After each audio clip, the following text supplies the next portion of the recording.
I've just spent the past 4 hours searching for all the best Black Friday deals. I go through all the major sites, including B&H, Adorama, Amazon, and Best Buy, and this is what I have found. A little bit different than last year's video because some different things are on sale. I'm going to start with some of the cheaper, more affordable stuff because I know a lot of people like to see that budget stuff from me. And a few of the lenses that I love and I talk about on this channel all the time are currently on sale. I'm going to start with the absolute cheapest one, and this is one that's on sale just about every time. And I think if you are interested in getting something on Black Friday, you want to get a deal, but you're on a budget and you just look at all this stuff and you just, I cannot afford it. If you do not have this lens is an absolute no-brainer.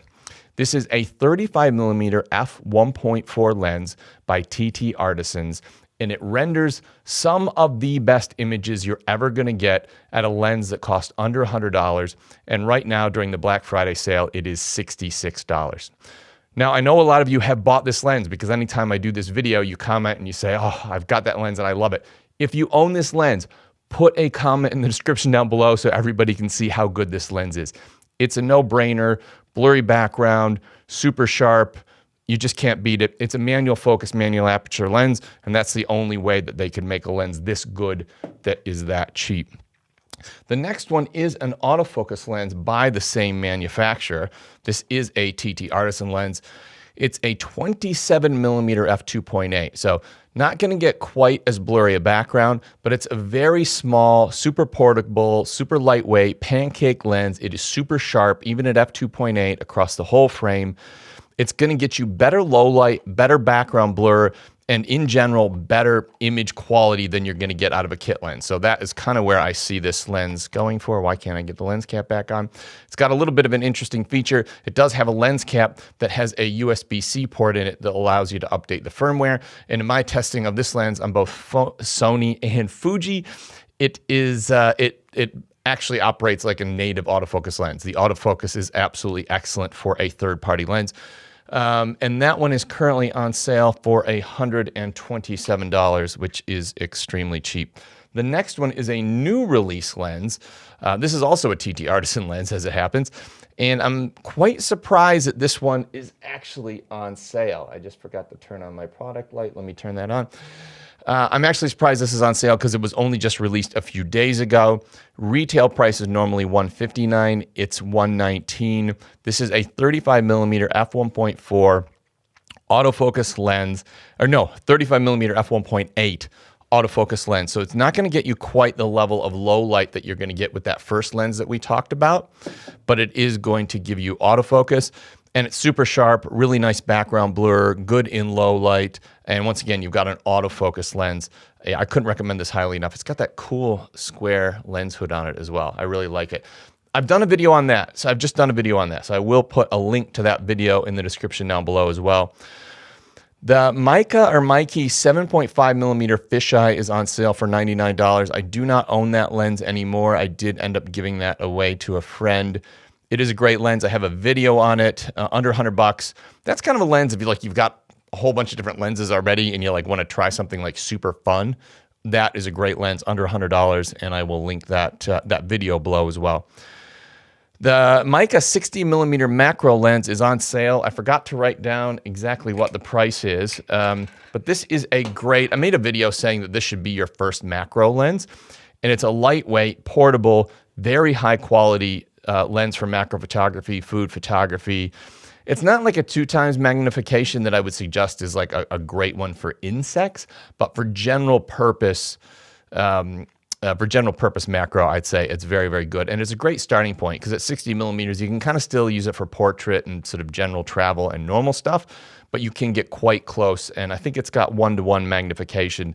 So it is a 1-to-1 macro lens. So yeah, it's a great lens for a starting out macro lens. And I've got a video on that as well. So I will put that in the description down below. And that video was, this should be your first macro lens. Now, the lens that I talk about on this channel a lot, and I've got a video that has got a lot of views, and I can't say enough good things about this lens. This is the Brighton Star 35mm f0.95. This is the best lens I have tested under $200. and by, I would say, some significant margin. It is a manual focus, manual aperture lens. It's got a nice clicked aperture. I really like that. It is an absolute pleasure to use and own, and the image quality is absolutely outstanding at under $200. I've got a video with a lot of image samples, so I suggest you go have a look at that. What I would say about this lens, and I say this in that video, is if this lens was an autofocus lens, I think it would be a $1,000 lens. The image quality is that good. So if you're somebody who's afraid of manual focus, don't be afraid of manual focus. It's not as hard as you might think. You get good at it quite quickly, and what you get in return is a lens that really has image quality that probably be on par with lenses that cost $1,000. I will link all these deals, all the deals that I found in the description down below, because they have come from a variety of different sites, as I said, ranging between B&H, Amazon, and Adorama. What's the next one? Oh, another Brighton Star lens. This is it's a full frame lens, but it can also be used on APS-C. It's a 28 millimeter f2.8. This thing is built like a work of art. It is like one of the coolest lenses that I've ever owned and used. It's an M-mount lens, which is pretty cool because it means you can use it on Leica M-mount cameras, but the M-mount is something that's easy to adapt to any modern mirrorless camera. So Sony, Nikon, even Canon RF that you can't get any lenses on now, you can adapt this to Canon RF. It's another manual focus, manual aperture lens, and it is just a really, really fun and interesting lens to both own and use, and it's kind of beautiful. You just don't see lenses that look like this anymore. And it's actually super small, but it's made out of brass, and it's like incredibly heavy for the size it is. Super fun lens, and I do have a video on that as well. Another one I have on the list here is the Raynox DCR250 Super Macro Snap-on lens. This is something that you could put on your kit lens or any normal lens that you've got and turn it into a kind of a super macro lens. And this thing only costs $64, and it gets you performance with a wide range of lenses that gives you macro ability that is often on par with lenses that are dedicated macro lenses. And I even see the guys that own thousands and thousands of dollar macro lenses talk about how good this thing is. If you want to get into macro and you're on a budget and you're just not even sure, just buy this thing. Now, it's so small that I've lost it in my office here somewhere, but it is amazing. I've used it. I will eventually find it and have a video on it as well. The Rokinon 12 millimeter f2. This is a lens that I own. I forgot to get it out on the desk. It is an amazing astrophotography lens. F2 gets you a big wide opening, which allows you to get low light and really catch those stars and that sort of low light astro type photography. Also good for landscape and just general purpose. That's currently on sale, a little over $200, I think. For Canon EFM owners, I've got the 22 millimeter f2 EFM lens. This is probably one of my favorite lenses on that EFM mount. It's currently 20% off. It's not going to be long. You're not going to be able to buy these new anymore, and that is a pretty low price. So if you are interested in buying that lens and you want to own it new and don't want to have to wait and buy it down the road used, then that is a good option. The Sony FE 35mm f1.8. This lens is widely considered better than the much more expensive Sony 35mm f1.4. That's why I bought it. 35mm is a great walk around, do everything focal length. It is a full frame lens, but at the price, it's something that I would consider even if you only had an APS-C camera, because in the future, if you do upgrade to full frame, then you've got this 35mm lens. And that 35mm focal length is equally useful on both full frame and crop sensor. I forgot to grab it, but I have it in there. It's one of my favorite lenses, the Tamron 28-75. It's made for Sony, and I'm not sure if it's made for any other mounts as well. It's $100 off. It's probably, when I travel, the lens that I use the most. Oh, this next one is a really fun one. I probably should have put it earlier in the video. Oh, here it is. I probably should have put this early in the video because it's so cheap. This is the Fun Leader 18mm f8 body cap lens. Normally $149, now $59. So I don't know how you can go too wrong with that. It's a full frame lens as well, but it works equally well on crop sensors. And not only is it this like little body cap lens, so it just like instead of putting a body cap on your camera, you can use this instead. It's also a lens, so you can take photos with it. It's also right now on sale for only $59. But in addition to that, it comes with this like cool little carrying pouch. Like, how cool is that? Yeah, it's a pretty cool little lens. Just a bit of fun for $59. Now getting into the camera bodies. The Canon R8. If you're a Canon user, you love Canon. I actually own that camera. I love that camera.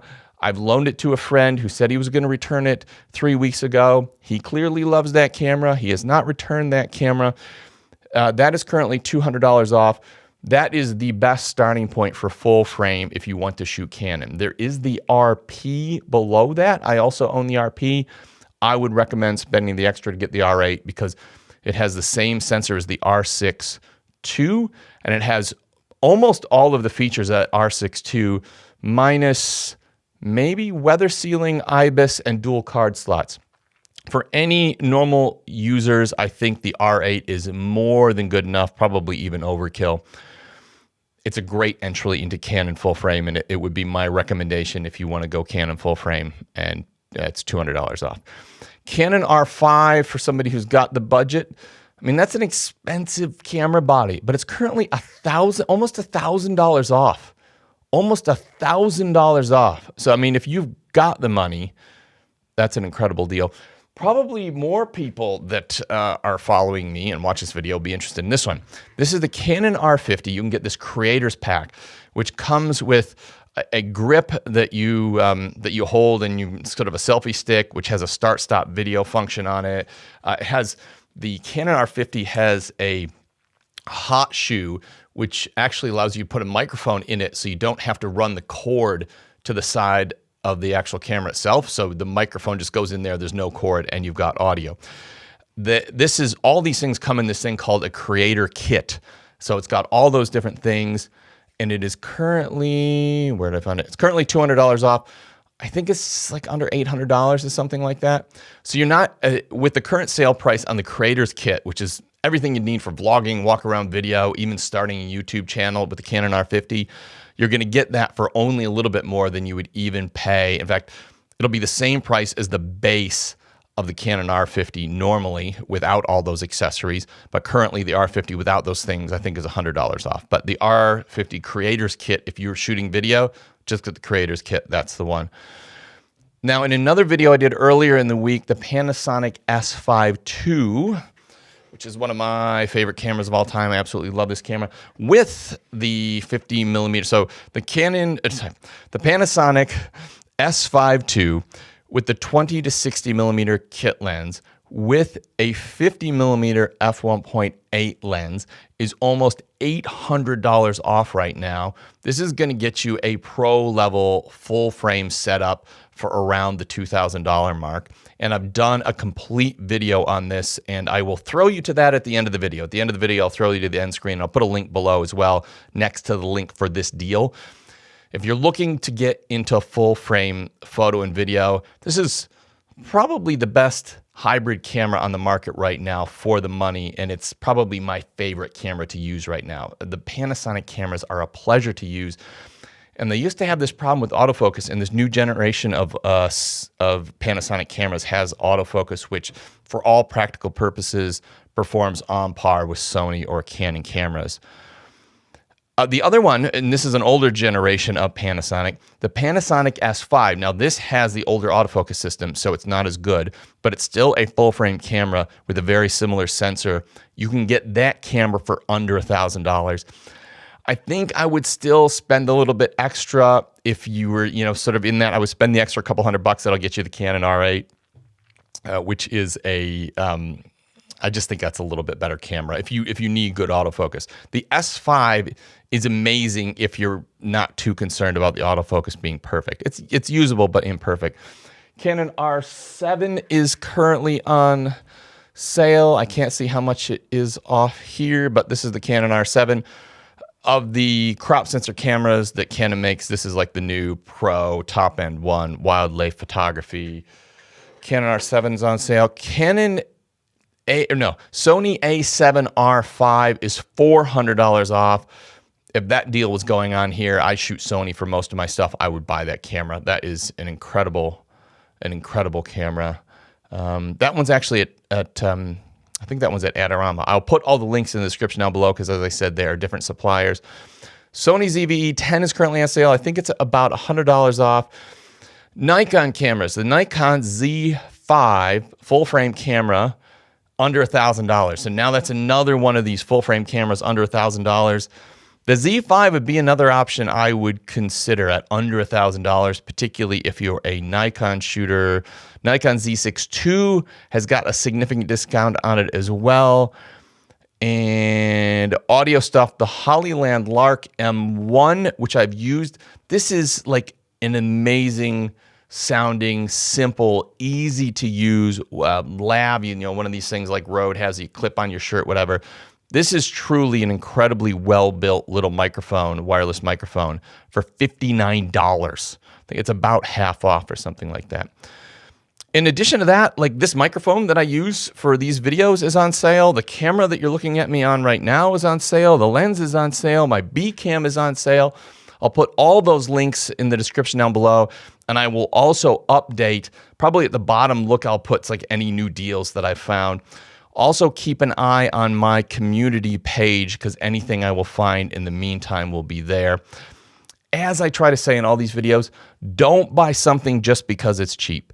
But if you do find something that you think you're going to buy in the next year, this is the day that I buy all my gear. I spent $4,000 on gear today. Some of it is for the production of these videos, but a lot of it is gear from manufacturers who do not send me gear and I need it to review. So I just bought a bag of cheap discount lenses.